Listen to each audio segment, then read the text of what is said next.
नमस्कार माँ TP Odia news channel को आपण को स्वागत। उत्कल गोपाल समाज रायगड़ा जिला सभापति श्रीजुक्त शरद चंद्र गौड़ महोदय आज अपराह्न 3 घटिकारे कलरगा ब्लॉक भोजबल ग्राम को पहुंची से केसिंगीपुर ब्लॉक सभापति श्रीजुक्त सुरेश कुमार पिमल महोदय मध्य सामिल होइथिले।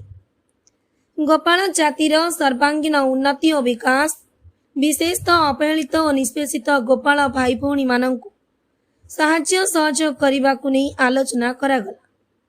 स्वास्थ्यगत समस्यार समाधान कराइबा सहित गोपाल समाज उन्नतिर पथ चर्चा होइथिला। आगामी दिन में भोजबल ग्राम एक विशेष बैठक आयोजन कराजिबाकु निष्पत्ति निया जाइछि।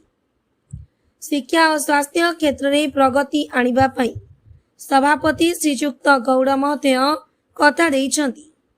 समाज प्रतिनिधि मान कहिछंती गोपाल जातिर समूह उन्नति आम समस्तंकर लक्ष्य। जय श्रीकृष्ण, जय गोपाल, जय गोमाता।